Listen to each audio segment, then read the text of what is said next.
back in cycle 13.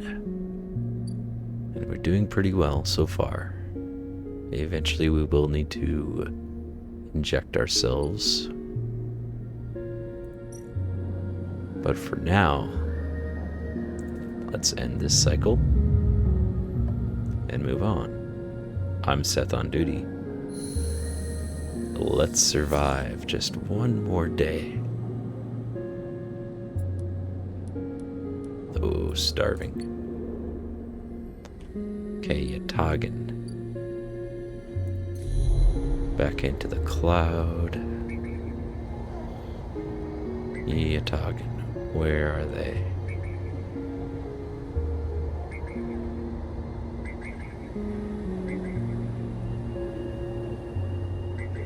Here it is. A 1 or 3. We have a 3, so let's do it. Extract. And leave the cloud. Let's go and deliver that information.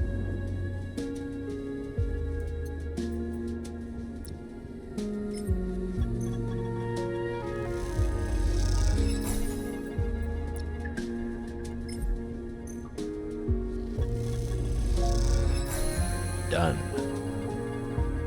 Too easy. As you turn away from the terminal, the final cache of Yatagan data uploaded, the air crackles with white noise. Sleeper, Sadine's voice, weaker than before, comes through the haze. Sabine? A sigh of relief comes through the layers of noise. The call must be coming in from somewhere on the station. This has to be short. I don't know if Yatagan are monitoring me. Their voice is hushed, distant. You try to focus on it. The data you've been bringing in from the Yatagan agents, there's something in it I don't understand. A shrill howl rattles through the signal. This data is all gleaned from their implants. Records of integration with their nervous systems, performance analysis, error rates, usage data. I installed many of these implants, and it didn't enable any of this functionality. Their voice dips under the level of the noise, like a swimmer slipping beneath the water. You listen to the waves for a few seconds before Sabine re-emerges. It has to be somehow baked into their weir's interface. And that's not all. The systems compiling this data are connected to some kind of transmission protocol. It's being broadcast. I don't know anything about it, so I'll stay silent. Every Yatagan enforcer is equipped with black market implants, retinal enhancements, adrenaline boosters, pain suppressors.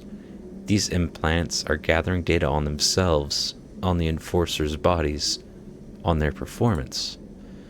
But I can promise you these foot soldiers have no idea what is going on.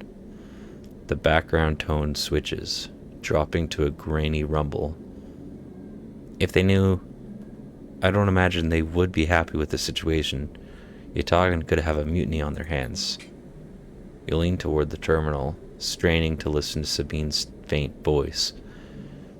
I need a few cycles to pull this all together, but this might be the information I need to pressure Yatagan into releasing my debt.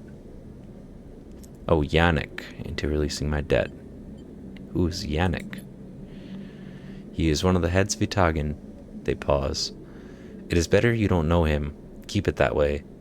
Suddenly a banging echoes through the call. Sabine's voice is suddenly whispered, panicked. I have to go. Come back in 4 cycles. Then the sharp crack of a disconnect, and silence fills the apartment. You step back from the terminal. What does Yatagan have to gain from monitoring its own members? You try to recall what you know about the gang, but you have little to go on. You think of Toshiro's, Sabine's minder, his mirrored teardrop implants set below hard eyes. What data could they be gathering, and more importantly, where are they sending it? You reflexively rub your forehead, trying to think. Can you really trust Sabine? How did they come to be Yatagan's doctor in the first place? You think of their kindness, their care, but also that glazed look of recognition that they gave you when they first met you. That look stays in your mind as you slip back out of the apartment, glancing around as you close it up and drift into the corridors of the station, unable to shake the unpleasant sensation of being observed.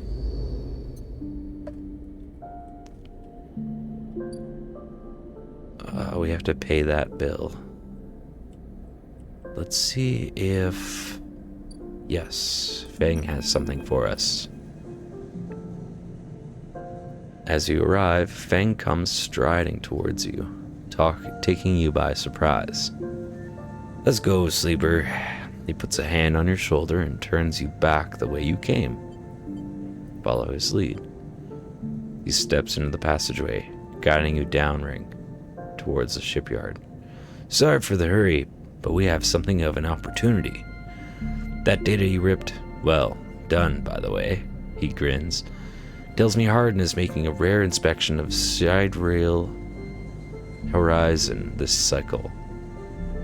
It's the perfect chance to confront him outside of that compound he hides in. Fang takes a sharp turn onto a dimly lit side passage. Sidereal horizon? Still catching up? That's the massive colony ship being built out in the shipyard. Biggest commission Havenage has ever had. Fang slows and slips into a dark service tunnel where somewhere in the black, a water pipe drips. It's him, sleeper. The same Harden Hurst. Our worm ripped out decades of records that mention him by name. An entire trail of documentation from the first days of the Solheim collapse until now. He wrote out the whole thing, slipped into Havenage when it first broke off from the Union. He paces in the tunnel, hand rubbing at the back of his head. I need you to understand something about Solheim, sleeper. I don't know what you know about the collapse, but it wasn't as instant as it sounds. It wasn't like Solheim was here, running the station one day, and the next Erland's Union took power. Back then, Solheim knew this place was sleeping away from them. As the palladium market collapsed, they tried to keep the contractors here working. The pay got smaller, the costs higher. People like my parents are forced to work non-stop just to keep a berth on the station and water in their tanks. Solheim squeezed every last worker until the mistakes, the accidents, were coming in non-stop. And as new waves of contractors came in, desperate to work, Solheim welcomed them, taking bribes instead of checking pilot licenses. The whole time, Solheim was folding up, dragged into court cases in the central systems, while this severed limb of a station still desperately tried to take all it could. The riots came after the collision at Dock 2. A young pilot, his MEV overloaded with palladium, miscalculated his trajectory and took out a section of the ring. Hundreds died, thousands panicked. My parents told me people were terrified, and the blame fell squarely on Solheim. People like to tell stories about Erland, how he brought the factions together, spoke to the crowds, turfed out Solheim. Maybe that's true, but my mother, pregnant with me, locked herself in their MEV and welded it to the dock, while my father joined the improvised crews trying to seal up the ragged edges of the gap. He never came back. Fang pauses in the dark. They sealed it up, though, and by the time they did, Solheim was gone, abandoning every one of us to the black. Apart. Fang finally turns back to you now, his eyes burning. From shits like Harden. Shits who held their place, rolled it out, and slipped into the new structure like nothing had changed. standing shoulder to shoulder with those they had exploited at every step. Fang starts walking again. That's why I can't just let him strut about the shipyard. This time, his past catches up with him. How is he still alive? Clearly, you don't know much about executives. That kind of power comes with certain benefits. Fang rejoins the main passageway, which is now wide and glass-roofed. Through the ceiling, you can see ships in mid-construction, their flanks lit by the flashes of plasma torches. The entrance to the shipyard is ahead. Let's go. Fang grins. Let's go show this shithead some consequences. He strides to the shipyard entrance and pushes through the doors. A web of corridors lead through the complex, snatches of the construction bays always appearing through windows. Ships are surrounded like whale corpses, skeletal, imposing. Fang seems to know exactly where he is going, and before long you cross into a huge dry dock locked to one side of the side rail horizon. A network of platforms and scaffolding cling to the ship's hull, filled with workers and equipment. The sound is stretched out by the vast space so that the welding, cutting, and sealing seems to come from everywhere at once. Both you and Fang spot them at the same time. A group walking slowly across a gantry, and at the front, two men, one gesturing towards the ship, and the other stick-thin, cleanly dressed, with a shock of gray hair. Hardin. You and Fang say his name in unison, and Fang sets off up the staircase to the gantry while you follow behind. As you come to the same level, the group is passing closer, the foreman gesturing to the work being done throughout the dockyard, and Hardin nodding along. Hardin Hurst, Fang shouts across the noise, taking you by surprise. His voice bounces and comes back in a rippling echo. The figures turn. Yes, Hardin asks quizzically, raising an eyebrow. He glances between you and Fang, and you see his gaze linger on your body, unsure of why a sleeper might be in this place. You are a traitor, Hardin. A Solheim executive who tried to hide here among its victims. Fang's voice is steady, strong. You stand for everything the Eye was rebuilt in the shadow of, against everything Erland stood for, everything Havenage stands for. You have no place on this station. For a moment, stillness descends on the group, as if everyone was held in place by the rattle of construction. Hardin laughs. Well, good to meet you too. He glances around at those around him. Some are smiling, the others are nervous. You are from the systems branch, are you not? Asks Hardin, inspecting Fang's clothing. Fang turns toward the foreman. You need to call your security. This man is a corporate agent. The foreman glances between Fang and Hardin, his hands drumming at his sides. Hardin leads toward him and says something inaudible. The foreman nods. I'll back up, Fang. It's true. As you speak, Hardin turns his attention toward you. And what would a sleeper know about that? You accuse me of being a corporate agent. What are you, if not exactly that?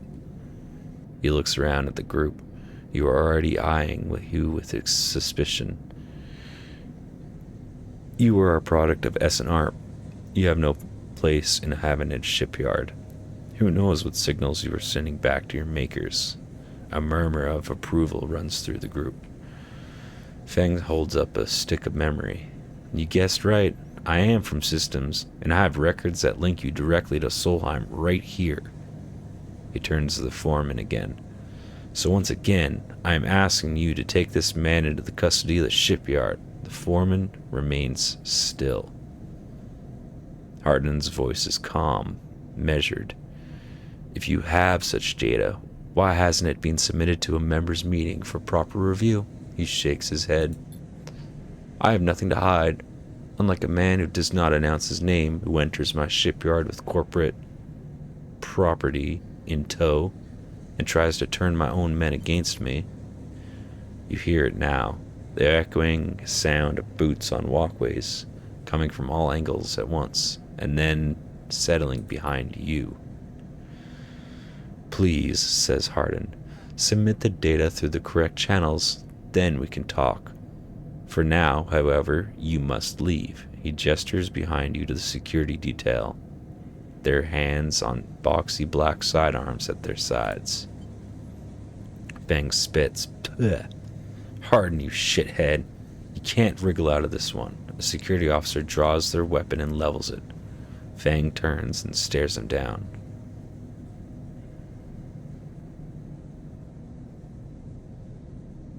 Ooh, if we go for the weapon, Feng might think we're being unloyal. But if we calm him, he's definitely going to be... No, if we try to calm him, he'll think we're disloyal. If we go for the weapon, we might get in trouble. You look at Feng. He shakes his head and puts a hand on your shoulder. Let's go, says Feng, and he pushes through security, heading back down the hallway. Once security has walked you out of the shipyard and nudged you back into the corridor, Feng picks up pace. You try to keep up as he slips into the shadows of the entrance. Feng is grinning ear to ear. You know what, Sleeper? Sometimes people are exactly how you expect them to be. Something pings in his pocket and he takes it out. On the slate, a web of connections starts drawing itself out, stretching to a set of points around the ring. Got him, mutters Feng. What is that? That, Sleeper, is something our worm added to Hardin's personal slate. We are tracking his outgoing messages. Feng's grin looks ghostly up into the Feng's grin looks ghostly in the uplight of his screen. The old ways are best. Spook 'em good and they'll give you the game away. He jabs at the slate, and you see the web is being drawn over a map of the ring, lines bouncing from point to point. All these dots? These are Hardin's buddies, the ones he is messaging right now, and we're gonna find them all. Ah, so that was on purpose? Of course. Hardin isn't working alone. We need the full set or nothing. Feng glances around and slips the slate back into his pocket. You better slip for now, Sleeper, but this is exactly what we need. Good hunting. With a pat on your shoulder, Feng drifts away, back into the flow of people around the shipyard entrance.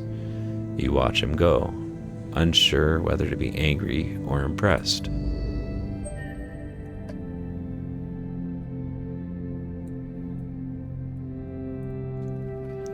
Okay, so that's that part done. And we just have to wait. He is out of office. Ever since your trip to the shipyard, Feng has been missing from his bay. What's going on?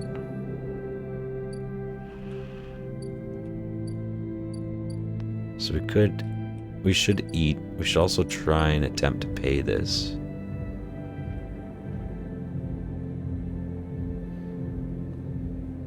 You see Ethan at a distance, shouting from the bar for more drinks. The bill isn't going to be small, is it? Okay, let's eat some food. Give him some cryo. Let's eat the food. Hooray, we ate some food for free. Not for free, sorry, for 15 cryo. And we should do some work. So now we have more cycles to wait until something actually happens. How much was a ship mine core for 300 cryo?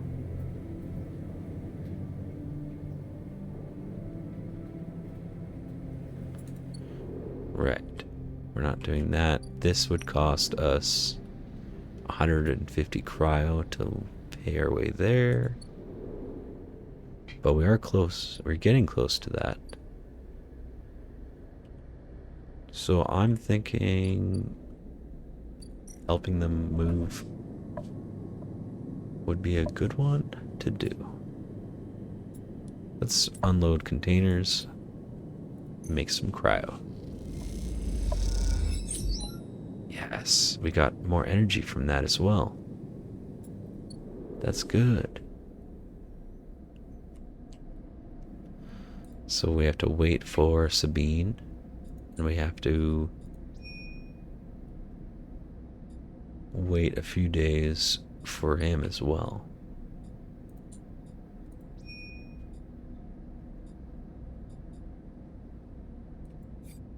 So 4 days for Fang, 1 day till the compressor club,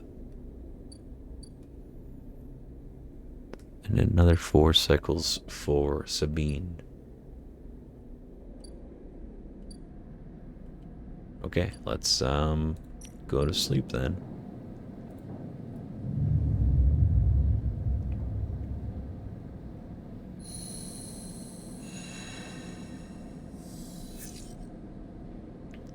Okay, after today I'm going to inject more stabilizer. But we do have 4 and 2.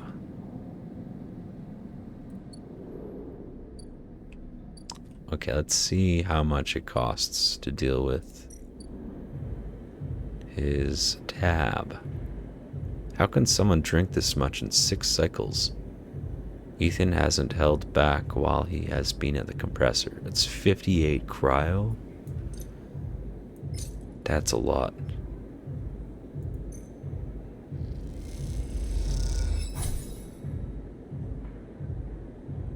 As you hand over the chits, you hear Ethan laughing hysterically somewhere down the bar. I can't believe you just did that. Ethan's mocking laugh comes from along the bar. You look over to see him leaning across it in a pool of light, emptying glasses and spilled drinks glinting around him.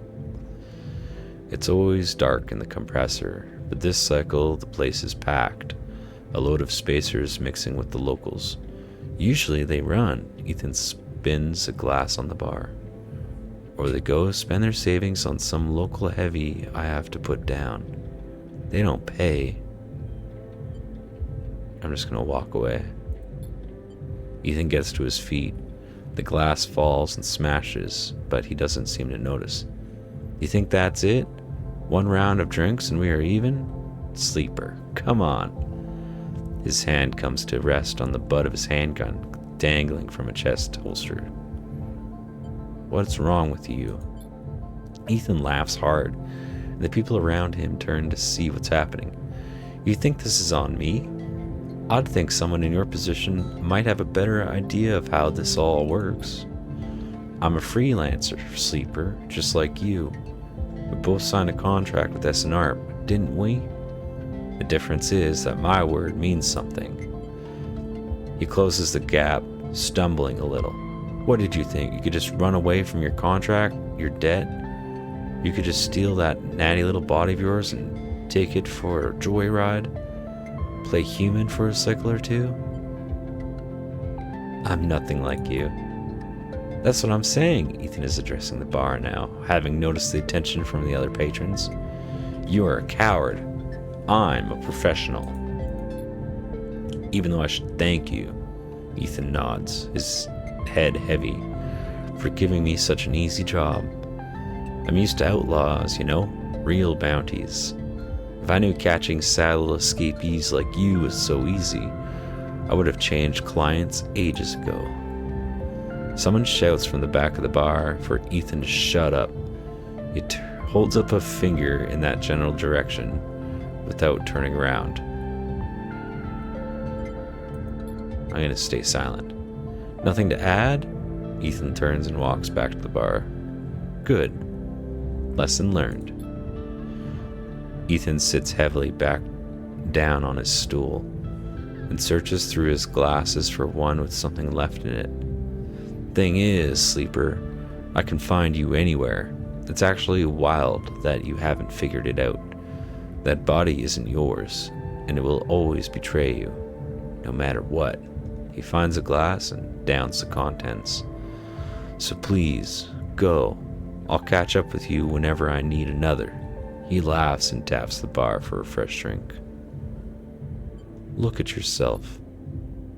Give it up, sleeper. I'm done teaching you for the day. He settles his head in the bar and closes his eyes. I'm sick of you. Go find a job. You turn on your heel and you're out. Out of the cloying dark and the sweat stench. It should be sweet, I guess, or sweat stench of the compressor. You walk hard and fast down the walkway. Anger driving your footfalls into the metal of the rim like hammers. Oh, we did get an upgrade point though from that, so yes, we can do icebreaker. Agent nodes give double data rewards. Oh yeah. So let's do something. Still 3 more days for Sabine. Is the ship still here? No, it's gone. Okay, that's okay.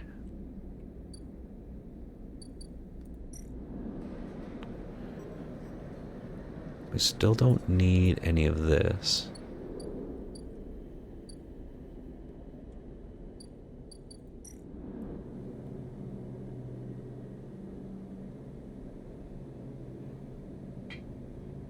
We can play a game, do block maintenance. I thought there was a better one. Hold on. The midline freight hub's operator, right? Yeah, interface. Let's do this. For a chance of 3.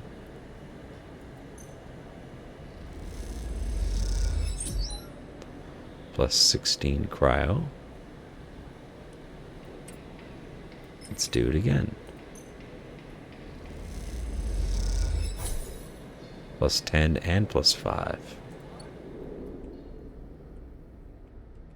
So we're back at 100 cryo. So before we go to sleep for today, going to use one of the stabilizers.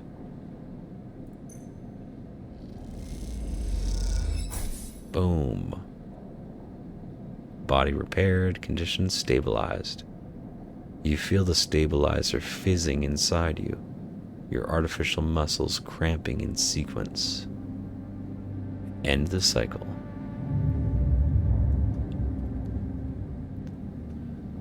That was kind of a harsh day.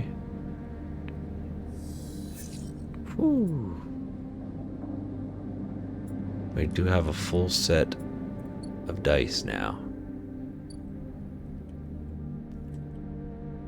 So, 2 more days for Sabine, 2 more days for Fang.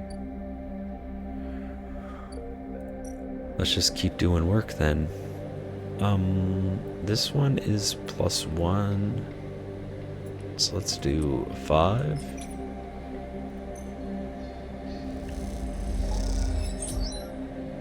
Cryo. Let's just make all the cryo.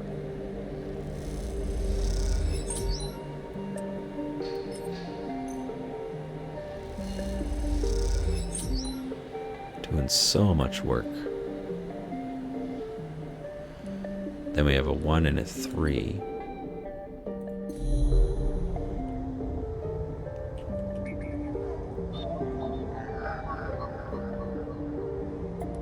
Sure, let's take info.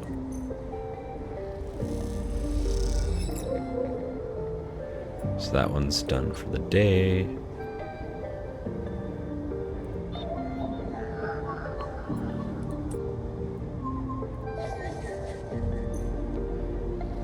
And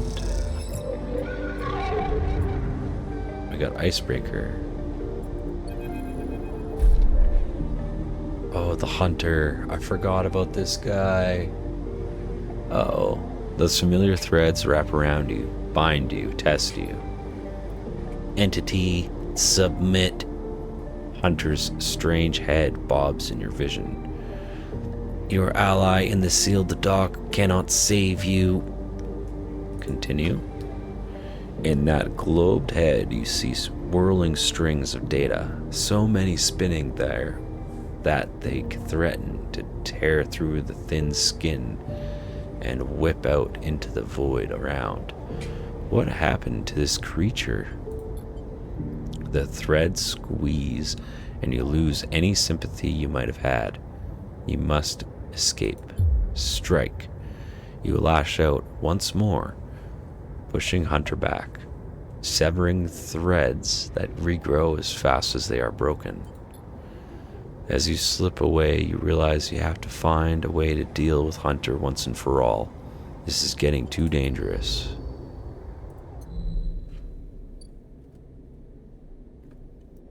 Oh, he did damage to me already.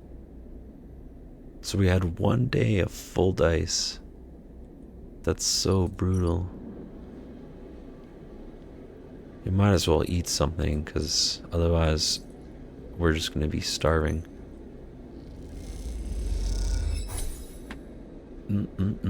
More fungus.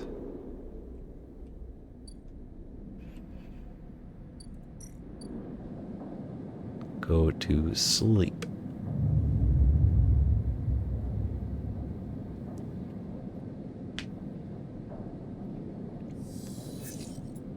Ooh, I think we'll get one more cycle of 4 at least, though.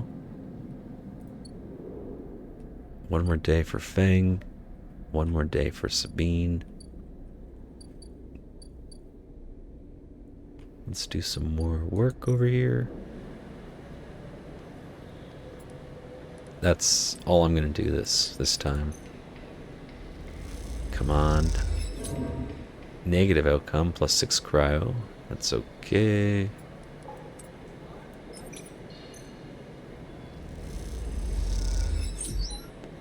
+16 for positive. This will be 100% positive. Very nice. And last one.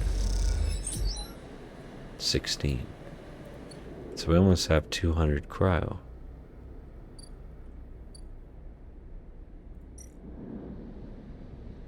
So tomorrow, once I deal with Sabine and Fang, whatever Fang has for us, we'll go across the gap, I think. Yeah.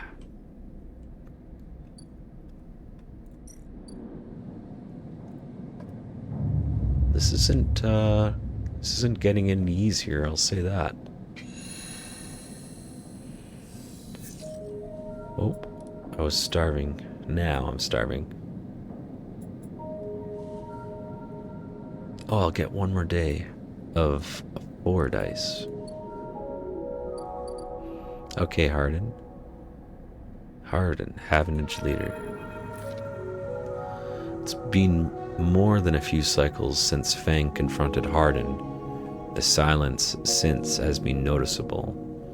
In your time with Fang, you haven't exactly found him to be reliable, but you did expect to hear the end of whatever plan he put into action.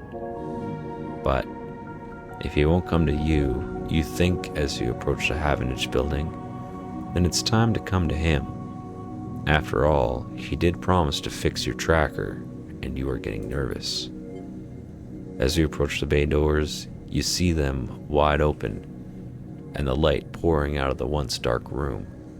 Stacks of servers and terminals sit outside the bay, suddenly robbed of their mystery by the bright flood lamps. A figure in Havenage security fatigues steps out of the bay. As you get closer, carrying a stick of hardware, approach them. As you get closer you see the security officer taping up machines from Feng's stash with what looks like hazard tape. This isn't good. You again.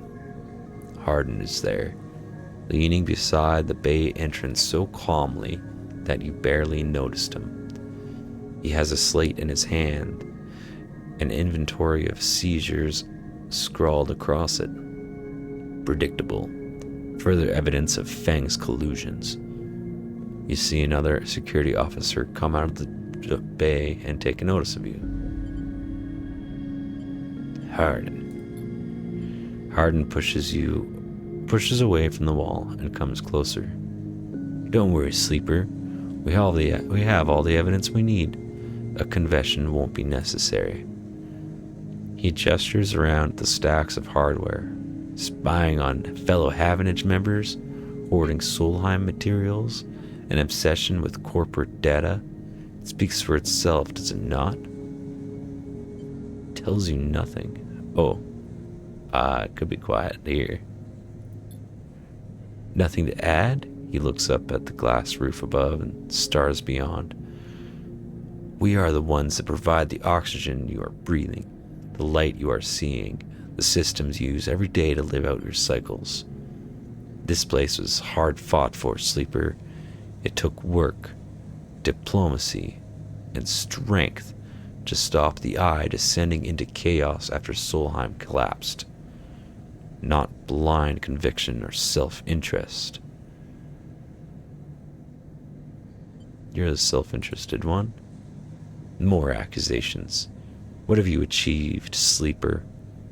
Your entire existence is proof of your self-interest, signing yourself over to be emulated rather than work yourself. Whether you remember it or not, you suffer from the same short-sighted perspective as the person you were copied from. You see, Sleeper, we are proud of our history here. Andre Erlin and the first union founded this place. Inhabitant has welded his values into the station's very walls. We will never turn away the hard-working, the just, the true citizens of the Eye. Havenage aren't like a gang like Yatagan. We aren't pirates like half the spacers you'll meet in the hub, or esoterics like those Haifa radicals in the Greenway. We are the backbone of this place, proud and true. We named Erlin's Eye Sleeper. This is our station. He meets your eye. So please take your false accusations elsewhere before I decide I need that confession after all. Hard news, shithead. History will catch up with you. Yeah, we could just call him a name. Let's just stay silent. I like the silence. If you have any pride, you'll give up Fang the moment he contacts you. You know where to find me. With that, Hardin turns his back and walks back towards the security officers, ordering them to continue the clear-out. As they do, something catches your eye among one of the server stacks. A crumpled, hand-printed box of synthetic chewing gum. A penguin character grinning from the brightly colored card. And scrawled onto it a speech bubble reading, "Take me to Tambor." Take it. You carefully pocket the box, making sure no one is watching, and then turn away just as another stack of servers is wheeled out of the bay. What have you done, Fang? And where the hell is Tambor?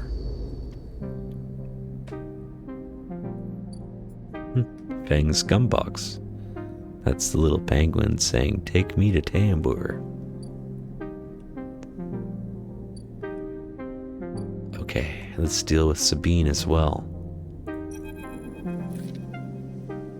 4 cycles, Sabine said, and here you are, right on time, with no sign of them. You wait a while in the apartment, the dread descending as the cycle spins onward. They should be here. Check the terminal. You check and double the terminal for messages or recordings. Nothing. Just the pale glow, the silence. Check the door. You pace back and forth around the apartment, the rumbling of the station suddenly so present and loud. You go to the door and open it on an empty corridor. You close it again. You try to settle down, to wait. You sit on the bunk and stare out at the tiny room. Where the hell are they? A knock at the door. Stay still. Another knock. Stay still. A flash, small and possibly bright, cuts through the handle of the door. It soundlessly swings open. A figure stands in the door, and immediately you know it is not Sabine. They are taller, sharper, and something in their face glints in the half-light. A dark shape, like a stubby baton, hangs loosely from their hand. Our local sleeper. Good to finally meet you. She steps into the apartment, glancing around with sharp eyes. What, may I ask, are you doing here? She fixes you with a steady, unwavering stare. Stay silent. This will be much more pleasant if we remain friendly, don't you think? She walks past you into the apartment, glancing around. We set them up here, you know. This place is one of ours. She picks up a glass from the dispenser and inspects it. People always seem to forget who put them where they are. She glances at you. And I suppose you are here to help? Something like that. Good, good. She puts the glass down and turns to face you. I love to meet helpers. We need so many, but can find so few with the right skills. She spins the baton in her fingers by her side, her eyes not leaving yours. We have a problem, you and I. It seems our friend has disappeared, left without even saying goodbye, which means they are in a little trouble now. But it's the kind of trouble that you need help for. So I thought I'd come down here and take a look at their little hidey hole, and here you are, the help. She looks through the detritus on the side. And what help, a sleeper no less, which I have to admit is a little surprising. It suggests to me that our friend hasn't been very honest with you either. Stay silent. She looks away. I know it won't be welcome news, but I'm sorry to report that before we got them set up here, Sabine was working for your owners. She pauses. S and ARP. You blink hard at the news, unsure how to take it. Rabia looks away, waiting for a response. Stay silent. She crosses into the next room, and you follow silently. She sits at the terminal and touches her baton to one of the access ports. A spark, then the terminal screen skips, encrypted files emptying themselves before your eyes. In the flicker of files, you see S and ARP letterheads and code forms, reports laden with medical data marked with the corporate logo like the sigil of some cult. Rabia steps away from the terminal. Look all you want. Some of your files may even be there. The volume of documents is overwhelming, but they seem to be mostly reports on early emulation tests, surveys with sleeper candidates, reams and reams of usage data. If Sabine was an S&ARP employee, why did they help you? Rabia reaches over and places a vial of stabilizer on the desk, breaking your concentration. It shimmers in the screen light, its viscous, clear liquid crystalline within the glass. We will, of course, keep up with supply. We are more than able to dispense important medicines, even without the doctor. You hold it between your fingers, and for a tiny moment you have the urge to crush this object for the power it has over you. I'll ask Toshiro to make those a little cheaper for you. He'll be running the surgery now. Rabia closes up the briefcase slab and holds it at her side. We have to retrieve our assets, of course, but I'm sure you understand. Rabia turns on her way out. There's no reason for us to be enemies, sleeper. Come see me. I keep an office nearby. We have good work to do, you and I. Meet me there in a few cycles. She slips out silently into the corridor. You look around the apartment and feel the fear drain out of your body to reveal the tiredness beneath. Wowee. So that was a whole drive, and that concludes that part of the story. I'm confused. Is Sabine actually an SNRP employee?